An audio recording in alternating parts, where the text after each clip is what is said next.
તો કોર્ટ પરિસરમાં પરિવારને મળવા મુદ્દે તપાસના આદેશ આપવામાં આવ્યા છે।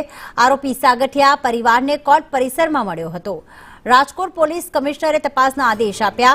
કેદી પાર્ટી સામે તપાસનો હુકમ કરવામાં આવ્યો છે। એસપી પઠાણ દ્વારા સમગ્ર મામલે તપાસ શરૂ કરવામાં આવી। કોર્ટ પરિસરમાં જે સાગઠિયા છે તે પોતાના પરિવારને મળ્યો હતો। અગ્નિકાંડનો સૂત્રધાર છે સાગઠિયા, અને કોર્ટ પરિસરમાં પરિવારને મળવા દેવામાં આવ્યા ત્યારે કેદી પાર્ટી સામે તપાસનો હુકમ કરવામાં આવ્યો છે। પોલીસ કમિશનર ઝાએ આપ્યા છે તપાસના આદેશ।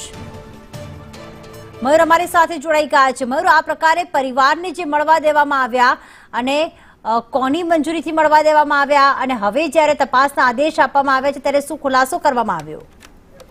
બિલકુલ પ્રીતિ, કૌભાંડી મનસુખ સાગઠિયા જે છે કે ટીઆરપી અગ્નિકાંડના સૂત્રધાર જે છે તેમની સામે તપાસના આદેશ હવે આપવામાં આવ્યા છે। કારણ કે જે પ્રકારે ગઈકાલે તેમનો વિડીયો જે છે તે વાયરલ થયો હતો કે કોર્ટ પરિસરની અંદર તેમને જે અગ્નિકાંડની મેટર ચાલી રહી છે તે સમયે મુદત પ્રમાણે હાજર કરવામાં આવ્યા હતા, અને કોર્ટના જ્યારે લઈ જવામાં આવ્યા ત્યારે તેમની સામે તપાસના આદેશ જે છે તે આપવામાં આવ્યા છે। કારણ કે પોલીસ જાપ્તો જે છે તેમના દ્વારા તેમના પરિવારને મળવા દેવામાં આવ્યા અને ત્યારબાદ જે નાસ્તો જે છે તેઓ કરતા હોવાનો વિડીયો પણ સામે આવ્યો હતો। સમગ્ર મામલે પોલીસ કમિશનરે હવે તપાસના આદેશ આપ્યા છે।